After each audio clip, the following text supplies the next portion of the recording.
Okay, well, thanks everybody for coming. It's our very last of this series, anyway, of our Building Your Online Brand Lunch and Learn series. We've heard from a number of folks. You've heard from Dan early on when he was with Devin, and today he's going to be talking about analytics and really how you can measure return on your investment with your digital properties. And you've all got lunch. Help yourself at any time to more food. At the end, we've got books for you, so don't forget to pick up a book, and we'll have feedback surveys as well, so keep those in mind. All right, take it away. Thanks. Stop me at any point if you have any questions, because there is going to be a lot of information in here. So if you get tripped up or you feel like you're not quite sure what I'm talking about or I'm rambling on, let me know. So just to kind of give you a quick introduction to myself, Dan Nicholson, I'm the campaign analyst here. Some of you I've worked with, some of you I haven't. Basically what I do is focus on basically measuring business objectives and helping you measure your business objectives through digital and online properties. Danielle Kaihara, my partner in crime, she unfortunately couldn't make it today due to a family emergency, but give you a bit of introduce her a bit. So she focuses on paid advertising side, so buying ads online. Basically, she's the social shopper. So I just want to kind of get into what analytics is before we get into the presentation. So there's an actual association, Digital Analytics Association. They kind of define analytics as collecting data, analyzing data, and essentially being able to have analytics as a part of your core strategy. Because in the end, basically your competitors have access to these tools, such as Google Analytics or anything else. So they're going to have the same information, but what you do with that information is completely up to you, and that's what's going to kind of drive it all. Things that you can measure with analytics. We have Unknown Joe here. You can kind of get an idea of where he's from, down to the city level, so let's say from rural Manitoba. You can look at what device and what referral source they're coming from, such as Google on a computer. You can tell what time of day this person came through, and you can tell what kind of content they're looking at. Even if it's a guy from Winnipeg who is actually on his phone who came through Facebook, maybe it's during the actual daytime, maybe he's doing a job application. Looking at all of these, you can start to put a story together. You start to hypothesize. So maybe he got yelled at by his boss, and he's doing a job application on his phone during work hours. We don't know that, but you can start to put those things together. So analytics, there comes in all different shapes and sizes. There's a lot of different programs out there. We actually use every one of these. Basically what it does, it provides us data so we can then start to measure and adjust. So I got 3 points that I want to try and speak on today. Goals and benchmarks, which is going to be a bulk of the presentation. This is basically setting your goals and planning before you even get into your measure. So measure is going to be about looking at the data and creating actual insights. And third, we're going to adjust that. So we're going to create hypotheses. I can never remember. Hypotheses, yeah. Test it and repeat it. So start with goals and benchmarks. So how to tell when we're successful. As I said, there's a lot of information here. So I broke it down into subcategories. Again, if you get tripped up, please stop me. Ask questions. I want this to be more interactive. So we're going to look at business objectives from a very high level, setting campaign goals, which is the way to measure success in a business objective, looking at your primary and secondary goals, looking at benchmarks and targets for those goals, and then at the end, we'll tie it all together. That being said, I also color-coded each one because we're going to be referencing it a lot. So you can kind of remember which color is associated to what. So we'll start with business objectives. Business objectives is very high level and very strategic. So it works itself down to benchmarks and targets, which is very executional. So move over. and take a look at what is a business objective. We define it as a detailed picture that allows a business to achieve a stated aim. These need to be specific, clear, and easy to understand in order for the business to know what progress it has made towards achieving the objective. So, kind of an example of what that is, you might want to try and improve internal communications, or perhaps you want to execute and maintain a CRM process that's producing results. Again, very high level, very strategic. So how do we come up with these business objectives? Well, typically what we hear all the time is it's all about the bottom line. Companies need to make money in the end. Other things we've heard is we need people to donate, or we need ticket sales. And something from the SEO, more impressions is more sales. However, your audience doesn't care about this, and Devin's touched base on this. Can't find anything, site's too slow, it's not mobile optimized. Audience don't care about how you make your money. They don't care about your bottom line. They care about the products and service that they're looking for. They already know what you do. It's how you do it and why you do it that really matters. So from a ThinkShift perspective, our heart, our why, is because we want to find and release the potential in people, brands, and organizations. Once you start looking at the why of the organization, then you're going to be aligned more with your audience. And as we mentioned in the past, what your business has to say and what they care about, once they align, they start to create that successful content. So we heard from you guys in terms of you really want examples, and because analytics is so focused on businesses and because it's so unique to each business, we're going to use ThinkShift under the microscope. And in the end, we are a company. We do need to make money somehow. The bottom line does matter. So, looking from our CEO and our chairman here, they provide the vision of where the company is going. So essentially, their direction of where they want the company to go, they should also provide ways to get there, which then comes your business objectives. So these are just some of ThinkShift's business objectives. They relate very closely to our why, which is to find and release the potential in people, brands, and organizations.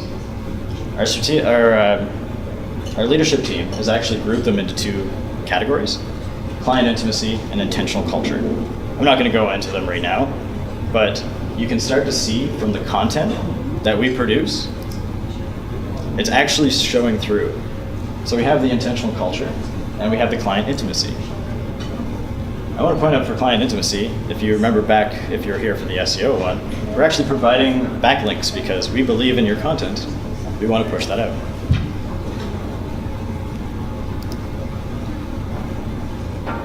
So from a very high level, that was basically business objectives. There's not much you can do about them, but the way to get there is basically through campaign goals. And that's how you're going to measure your success. So for a campaign goal, we define it as an overarching goal for the tactics that you're executing throughout the campaign, be it marketing or otherwise. So for an example here, let's say we want to hire for a position. Basically, that's the campaign in and of itself, because there's different ways we can execute on hiring for a position. So how are we going to set up campaign goals? So I'm going to try and walk you through. First, we need to choose a business objective. So this is, pick an objective that's right for you and your team. That makes sense. I know there's a lot of marketers here, so obviously pick one of those. So we're going to go back to our business objectives and pick one. So we're going to pick, under intentional culture, become and be recognized as knowledge leaders. We got our business objective that we want to measure towards. Then we start to break this out into themes. How are we going to start to produce the content based around that business objective? Well, there's speaking engagements, much like this one right now, and written content. There could be more themes, there could be less, but it helps to kind of visualize exactly what you're looking for. Now we can pick which one do we want to focus on. We're going to, for this example, pick written content. So we want to provide written content from our leaders, and that's our campaign goal. Third, visualize the landscape. Where do you want this content to live? So break out your theme into different areas. So for our written content, we want to have blog posts. Devin did a really great speaking follow-up on SEO. White papers. Again, there could be more, there could be less. It all depends on your business objective and the campaign goal you're trying to achieve. Third, pick something out of the visualization to measure. So for this example, going forward, we're going to stick with just blog posts. So campaign goal, provide written content from our leaders, and we're going to measure the blog posts. Are there any questions up to this point? Okay. Here's where it starts to get tricky. I've grouped these two together because they go hand in hand. We need to set primary goals and secondary goals, which is basically the planning of what data you want to capture, and then we're going to quantify it. So primary goal, as we define, you might have also heard it as a macro goal. The one conversion we're trying to achieve, or basically what the campaign's trying to achieve, typically it's the reason why your website exists today. For example, Asper really wants students. Other examples, sale of a product, client leads, that kind of thing. The secondary goal, or the micro goal, is a series of steps, one in a series of steps, that can happen along the way towards the primary goal. These are typically, typically secondary goals provide more insight into what you're trying to achieve. And examples of this is views of a video, time spent on page, that kind of thing. Any questions on those? Okay. How do you set up these primary goals? First, we need to take a look at our website. We need to look at the sitemap. And if we had done a brand new website for you, I'd probably provide you with a nice big piece of paper that contains a sitemap on it. So review back to your sitemap and see what content's already there. So for our blog posts, we're going to give a very simplified version of our website because we have over 200 pages. So we have a home page, we have a blog main page, and we have a single post. We also have a contact us page, and that's it. That's ThinkShift's website for now. So by looking here, we need to now point out where do we want a user to create an action. So primary, what's the primary goal? And what's the secondary goal? For us, we really want to generate leads. And this is conversation starters. We define leads as conversation starters. So generate inbound leads from prospective clients. And the secondary of how they get there is our blog post. So we want to look at the readership of each blog post posted by ThinkShift.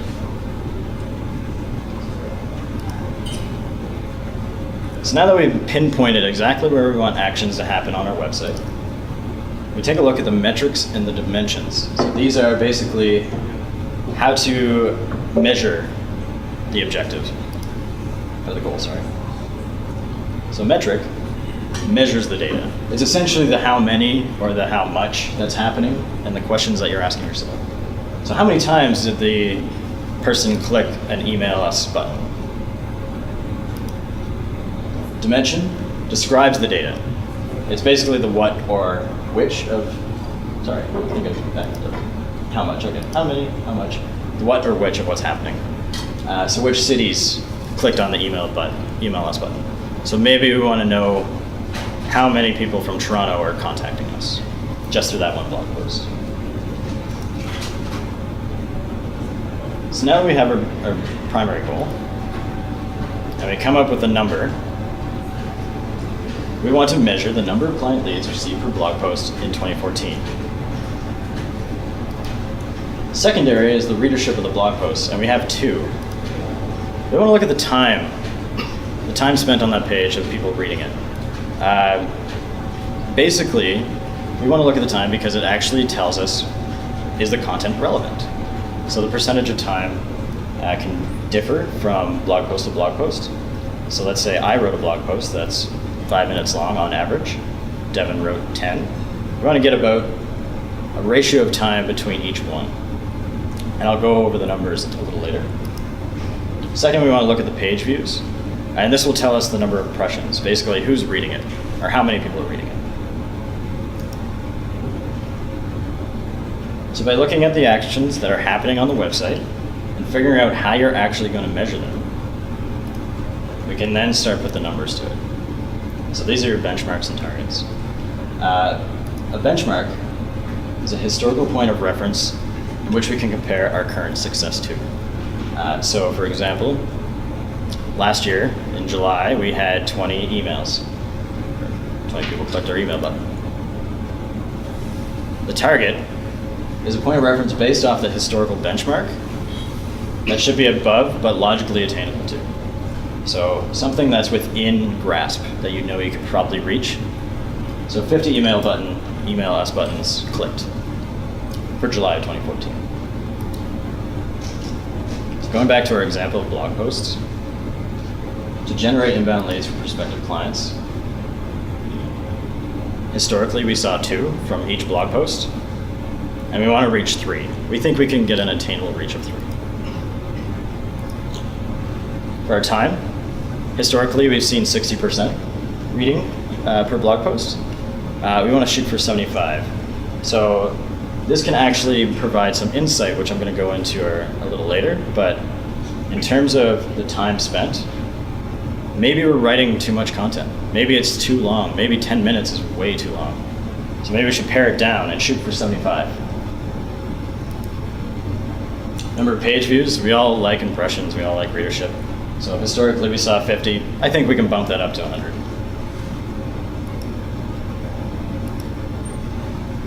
So now we have benchmarks and targets. So we actually know where we're headed and how we're actually going to measure it.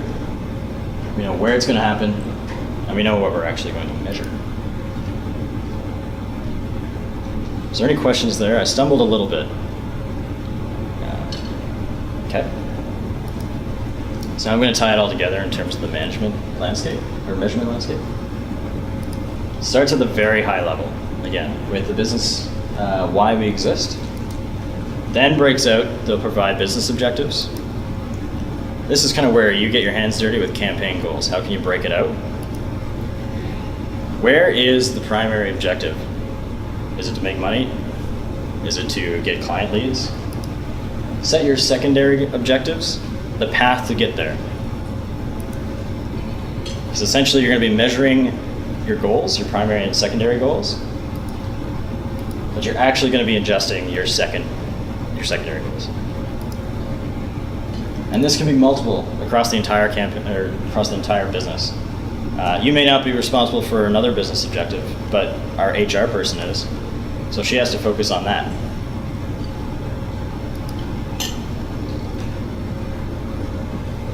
So why do we exist? Working from business objective, campaign goal, generate our leads, and then readership of the blog. So that's our example going forward, and I'll kind of talk about how we measure and adjust that. Is there any questions on how to plan for your goals? Very quiet. It's not actually kind of making me a little nervous. Okay, so now yeah, please. How often would you suggest going in and doing this? Like As every blog or? Yes, it all depends on how often you feel like you need to. So for a blog post, if let's say you're sending it out once a week, check it out after each week. If you're doing it once a month, do it once a month. So for the Fake Shift campaign, he's going down to just one little blog post, but the bigger picture, so at the beginning of this spring season, we set up this big plan with all the blog posts and all the stuff and the things, and so then afterwards I think it's been a couple months and we'll measure it after that. Yeah, so you can measure. That was our campaign for this one. Yeah, it all depends on how long your campaign is. Hopefully that answers it. It's kind of vague, I guess. Okay, we're going to measure our example then, now that we've kind of planned out what we're going to measure, so blog posts, and we're going to try and create actionable insights. Again, I broke them out into subcategories. Begin the campaign. Track your inbound links, and this, if you take anything away, I highly recommend it be this. Wait for your data, and then start collecting it. So let's break out what our campaign is going to look like with our blog posts.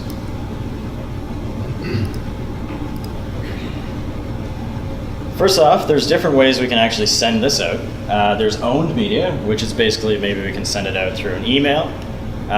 Maybe we want to put up a poster about it. Whatever makes sense to your campaign. Paid, we can put money towards it and people can go straight to the blog post, promote it. Or earned, maybe we'll tell someone about it. We'll put it on social media. We'll go out and talk to people. So for this campaign, we decided that probably social media is the best landscape. So we're going to look at Facebook and LinkedIn. And from a campaign manager standpoint, we believe Facebook is a very popular sharing method, and we have a very high engaged audience. So we think that'll do well there. And on LinkedIn, it's very targetable. Lots of business content on there, so we're talking about business anyway. And we know our clients are out there, potential clients are on LinkedIn. So let's put it there. Now that we have kind of an idea of where we're putting things, and make note of these because that is going to be in your adjust, you actually have to start tracking it. There is some assembly required, unfortunately, but and this will definitely speak to how you're tracking your information. So I'm going to walk you through, if you're sending anything out, how to track it. Open up your favorite browser and grab the URL of your blog post or any URL that you want to share. Copy it. And now start to track it. So basically what I mean by that is that we actually have to go and generate a tracking URL. So go into Google URL Builder. Take the first one that's there. It looks like URL Builder. Sorry if you can't see the back. And you'll be sent to basically a form. This is the actual URL of what it is. I can never remember. Take the URL that you copied and put it at the very top. Then start to fill out the main, or basically the form. And essentially what this is, it'll make it readable in Google Analytics for you. So our source for this campaign will be Facebook, and we're going to be sharing it on Facebook. The content of this blog post is a demo, so we're going to write a demo. And then for the BYOB campaign, let's say we have multiple blog posts or multiple information sending out, keep that one the exact same, and then you can refer back to it later. So once you hit submit, it'll generate a very long URL that obviously won't fit on social media. So what we do is we take this track URL and bring it to a link shortener. We suggest Bitly. Google has one as well, that kind of thing. Paste it in there, and it'll generate a shareable URL, very short. You can even build your own if you want. The good thing about Bitly, though, is that you can actually create unique URLs. So, for example, Bitly/merge, I think, was one that just went out. TS merge, yeah. Yep. So, readable for a human, readable for your analytics, so much, and then you start to collect your data. Just send it out. Oops, sorry. Copy, visit, paste, name your tracking info, shorten the URL if you have to, and then send it out. So wait. Oh yeah, for sure. How is that different from just the Google Analytics on your entire site? Because you can look at that page and the source of everybody coming in. So one of the big things that is really tricky is email. So when an email comes through in Google Analytics, it'll split it up if you look at referral sources. It might say webmail-123, whatever. And then another one might be like Gmail and Yahoo Mail. And it doesn't basically collect it all in one spot. So this basically applies it to your campaigns now. And then you can start to create different URLs for each. So let's say if we had an owned and earned piece, we can actually track print URLs and QR codes under the same campaign that might be our blog post. So maybe if we're doing a white paper. Yeah, so we sent out a white paper and we use Bitly in those because you don't, like, you can't click on a white paper, well, a digital, you can't click on a print copy. So then we could see if people were coming from our white paper to that resource. Could be a way to do it. Does that help? Okay. It seems like an extra step, but it helps you have more options with tracking. It's basically cleaning up the data. And so let's say if we sent 10 blog posts out to Facebook, we won't know which blog post generated how many views or what's being generated. So Devin sent one and I sent one the next day. It's just going to group it into one Facebook. Well, Like when they click through to the blog post on your Yeah. page, then that would show up in your overall. it will, yeah. Yeah. But you get more detail out of it. You get more detail if you track it. So I understand like you can do that, Yeah. but it also groups up your bigger campaigns. So the biggest aspect would be your paid and earned and owned, sending it out under the same aspect, different ways. Does that make sense? Okay. So now that we waited for our data, we can start to actually take a look at the results. So start data mining. So here's a quick snapshot, and again, yeah, we can take a look at by the full source. But you need to set up your goals at the end. And you might not be able to see it here, but on analytics, you can actually tweak it so you actually get to apply your goals. So our goal here was to generate 3 client leads, which might have been an email button or a phone call or something like that. So Facebook generated 1 and LinkedIn generated 2. For our secondary goals, look at the time on page and how often. So splitting out each one, taking a look at the average time spent so we can apply it to our goal. So just kind of give you a quick summary of the results. I won't go into much detail for the Google Analytics side. We did attain our 3 leads from 2 different spots, so we definitely achieved our primary goal. And our secondary goal, we got 70% average read time, but 80 Facebook page views versus 85% read time and 30 LinkedIn page views. So we did partially achieve our goal, 75%, but didn't quite make our 100 page views that we wanted to have. This is specifically mostly for you to go back to your boss and say, this is how the campaign did. This is how we're measuring against the business objective.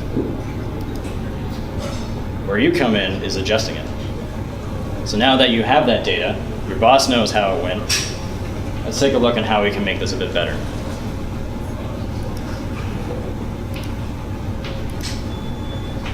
So we need to hypothesize. We need to start asking questions about it. So we had 1 lead, didn't hit our time on the page, but generated a lot more page views.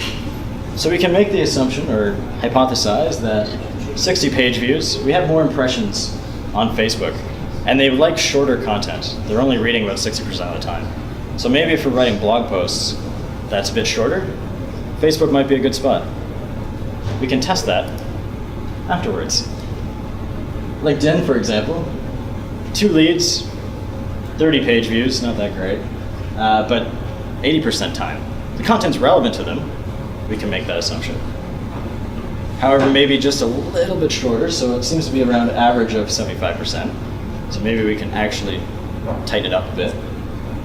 And quality leads. So we can also take a look at, okay, Facebook, we just want to get some information out there.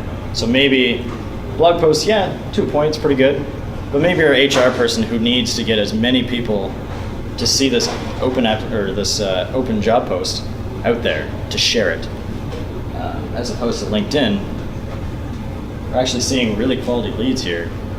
Why don't we take our Tuesday talks, our videos, and let's take our other leadership materials and start pushing it on LinkedIn and test it there. So the second thing is running the test. It's bringing back to measure. So being able to track those URLs, waiting and collecting the data. And it can get pretty complicated. So we just did a blog post, but this would be something with a blog post and a job application. So I want to apply it to actual real life. Doing an example of ThinkShift, not really on the same course. So we had a question from the last one, the mobile, from Nigel from GHY. If you know you got a mobile audience, which Google Analytics can easily tell you, how do you dive deeper to get to know that audience? So I kind of struggled with this question, actually. I have to admit, but in the end, I think it goes back to Unknown Joe here. We don't know anything about Unknown Joe. We only know the device that he's using, when he's using it, where he's using it. But something that Google Analytics can do, and it's very customizable, that we can actually create tracking sessions. So basically what it is we assign a number for a visitor. This one here, we give number 2813. And this would be really good for Cabela's, for example. So when Unknown Joe comes back, that session ID comes back, and now we can tell, okay, he's on his mobile phone again. Now he's looking at this content. So that's 2 visits. Where it gets a little tripped up, unfortunately, is right around if let's say he goes to the cabin and he's coming to the website. We don't know who he is anymore. He's a brand new visitor, and you can assign him a new session ID. But if you can figure out a way to start tracking in his email, you can give him a registered number, and all his sessions can be grouped under that. So now we know a little bit more about Joe and his basically browsing behaviors. So if he really likes mobile, that's how we can dive in a little more into that audience. And if you recall from the last one, we talked a little bit about adjustments. So there's web analytics, and like Nigel asked, we can get that data. It's there. But what do we do with that data? Start to ask questions. Here you can start using UX testing. So you can actually ask for feedback about the mobile site. I know email is a little kind of interesting with Castle right now, so you can always put a little feedback button. If people are frustrated enough, they'll tell you about it. So you can take this information and start to adjust through A/B testing. So the buttons on the mobile site were really small. Let's try an A/B test. What happens if we actually increase the size of that? Turns out, new button, yeah, is getting a lot more clicks. So let's upgrade to the new button. Because if you're off by a little at the start, you're going to miss by a lot. So continue to measure and adjust. And do so. And you would do so basically by measuring what you need to measure, and then start to adjust and ask questions. Before I recap, is there any questions up until this point? It's been pretty quiet. So. Yeah. I guess I wouldn't, you probably would do this, but I don't know, I can hear it. Why wouldn't you dive into the psychographics of all the different pieces that they're using? That would tell you a remarkable thing, a ton, Yeah. Joe. But you don't care about that? Well, that part actually is very difficult. So that's where you start asking questions to them and start getting that aspect. Google does now have a new demographic or yeah, thank you, where you can actually install the script on your website, and it actually gives you the age, the estimated age. Yeah, like based on the location, like, Yeah. right? His downtown location and his cabin location. Yep. The fact that he uses a mobile phone, I don't know if you ever find out, get kind of a mobile phone. Yeah. Tell that, right? You could. And that gives you a whole other list of characteristics of that person. So that would be a question that you would have to ask yourself when looking at the analytics. So diving into the web or the mobile, for example, you would have to ask yourself, hypothesize, are people coming from different locations? So looking at the city, a lot of mobiles outside, but you wouldn't be able to tell unless you actually had some sort of session ID like that. If that makes sense. Yeah. Any other questions? Sorry, so you said to get a registered user. Yeah. That would be great, because then you could track all that stuff, and then Yeah. you start building some of those bigger profiles or guessing a profile. How do you get them registered? Like, Ah, you sign up, yeah? Yeah, so definitely sign up. So obviously if you have an account, but if you don't, so let's say we're a B2B. So basically white papers, those contain a wealth of knowledge. So you can, I'm sure you've seen it, but you can set up a small form just saying, hey, we just want a little more information about you. What's your name, email, that kind of thing. As soon as they hit submit, then you can start to connect that data and apply it to those sessions. So obviously don't email anyone if you don't have consent. And also do not put any personal information in Google Analytics. That's a huge no-no. So applying just a session ID so you can refer back to it later, then you can start to apply that. And Westdeal, for example, just because I know you guys have a dealer login, tracking that to see if actually the dealers are using it and where they're using it from. So if, say we have 4 across Manitoba, then you can start to say, okay, this guy from here or this dealer is actually logging in more times than dealer Y, and you can start to compare that data. Are the dealers even using it? So is it possible, speaking about our dealer, Yep. so our dealers will go through to the dealer link that's on the homepage Yep. and then log in. Is it possible to link the main westdeal.com website Yep. to that dealer once we know, okay, this is their IP address, they've signed in, Yeah. and then see if they ever come back to the site without having logged in? You might be able to. There might be some session tricks in there. I'm not really great with the actual development side, so I'm not quite sure. But I know if you had analytics running also on the dealer side, the same analytics account, you would be able to. Okay. So unless there's something that upon submit sends something to Google Analytics before leaving, you might be able to pull it off like that. And similarly, on our website, we have like a tab that says sign up for our newsletter. Yep. So that's the other way that we could get, track individuals past Yep. their IP address. Can that be tracked? Once Yeah. somebody enters their information and then they leave, and they come back another time. Yep. Yeah, definitely. You can link it up to that email, or even that. You can link it for sure. In terms of actual actions on the site, Google Analytics does not track that stuff out of the box. So they only track by the page. So let's say if we had download our white paper, or even that tab, we have to actually specifically tell Google that someone clicked here. This was an action that we want to track. And there's another program, which I'm not going to get into today, but it was called Google Tag Manager. It's a script you can put in after Google Analytics, and from the marketing, you basically listen throughout your website, and you actually pinpoint where, if someone clicks something, it creates an event.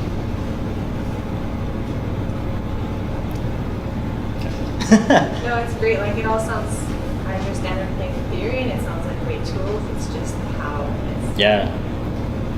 Well, I'm hoping that the steps will help you kind of start thinking about it. So Rochelle made a really good point of, this kind of starts generating ways to start tracking stuff. So looking at your site and looking at, I really want someone to do this here. So I really want someone to click that feedback link. How do I do it?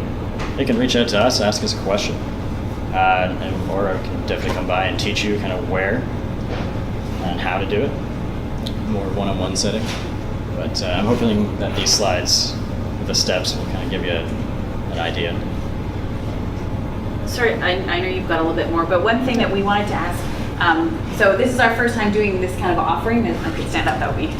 This is our first time doing a client lunch and learn offering, and so we're hoping to hear feedback from you. Would you like next year we could do, or next time we do it, we could do more personalized sessions, so we could go specifically talk about the Westdeal website, and we could do smaller lunches or CCC, or so if that sort of thing would be of interest to you, like this, but like a private workshop, if those sorts of so when you fill out your feedback forms today, write that down. It was, I think, a challenge for all of our presenters when preparing to try and get really specific. There's some similarities. We've got some ag. But it's even in this room alone. There's so many different goals and things. So if there's ways that we can help more specifically, we would love to do that. So that was just my pause in the middle of Dan's thing to say, please tell us if you would like that for next time. Or if you have a better idea than that for next time. Yeah. Okay. So I'll probably leave you with this, and it basically is think about what you want to achieve against your business objectives, and where can you start measuring that stuff. Look for the actions, look for the content that you want to start producing, and start putting a plan together. Second, start measuring it, track it, play around with Google Analytics, get a feel for it, get a feel for any analytic tool, especially social, and then start asking questions about it. Start challenging the data. You know, do QR codes work? Let's give it a try. Let's throw some tracking URLs on there and see if people are actually putting in their URL or if they're actually using the QR code. One last thing, just so I give you the kind of overview again. This is how it lays out. We don't have much leeway here. We got a ton of leeway here. It's all about how you want to measure your goals. And ultimately, telling your boss how things are going. Always repeat, whatever makes sense to you and your basically your business objectives. Times are going to differ from what you want to do. Blog posts once a week, monthly snapshots, quarterly snapshots, day-to-day snapshots. Keep measuring, keep adjusting, keep applying it. Thank you so much. If you have any other questions. Yeah, you have questions? Yeah.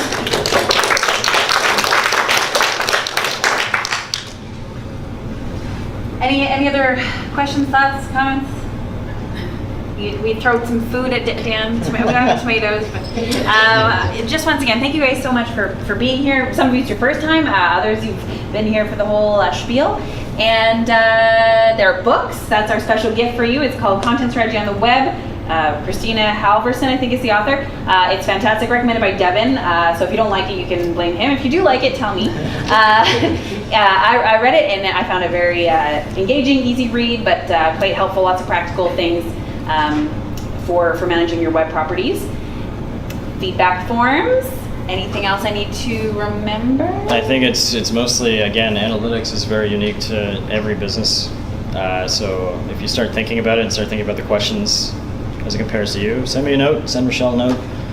We can definitely follow up one-on-one. It'd probably be a lot easier. And we'll send out the slide deck as always.